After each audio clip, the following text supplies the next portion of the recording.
In this video, I'm going to show you how to find the checklist for your transactions. There's 4 different checklists. There's a listing checklist, buyers, a lease listing, and a tenant checklist. Let's go to command. Get yourself logged in.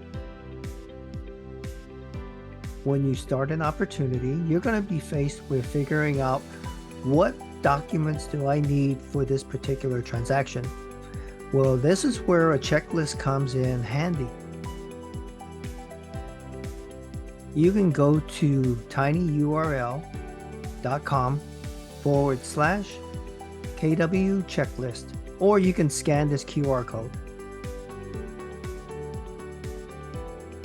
It's going to bring you to these checklists right here. Here's the buyer's checklist. Let's take a look at it. Under the buyer's checklist, you're going to have a required, which stands for an R. If you look over at the information about broker services, the buyer representation agreement, the general information, and the wire fraud, they all have R's out to the side of them, meaning that it's a required document. If you look further down, this is going to be a required document, which is your executed contract. Receipt of earnest money is the part of it. Tax records, anything you see with an R is going to be a required document. The CR stands for conditionally required document. As you can see, the executed amendment is a CR, meaning that if you don't execute an amendment to the contract, it's not required. But if you do use one, that's going to be a required document. Same thing with the third-party financing. It's a conditionally required, meaning that they could be paying cash for it and it's not a required document. But if they're financing, then it becomes a required document. If you look through the checklist here, you will see R's, CR's, and O's. O's are optional.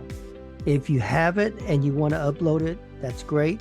If you don't upload it, it's not going to be held against you. That's your checklist for the buyers.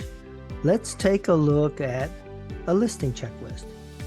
A listing checklist is going to be a little different because what you're looking at is that you have a listed side and then you have an under contract side. The listed side is for taking the listing.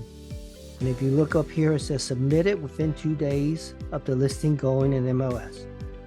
If you look at the under contract, that means your listing has been on the market, it's been shown, a buyer's agent has put an offer in, y'all have agreed on the terms, and then y'all have executed the contract. So now the buyer side of your listing is over here, and these are going to be required, conditionally required, or optional documents that you need.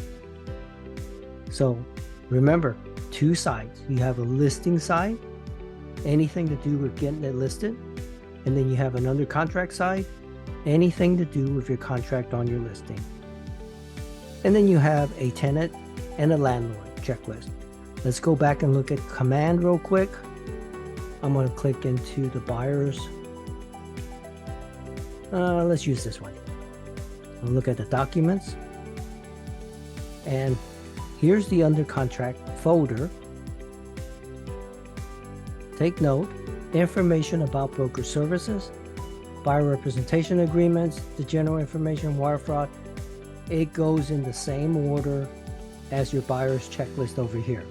So you can use this checklist for one particular buyer, and you can highlight anything that pertains to this particular transaction.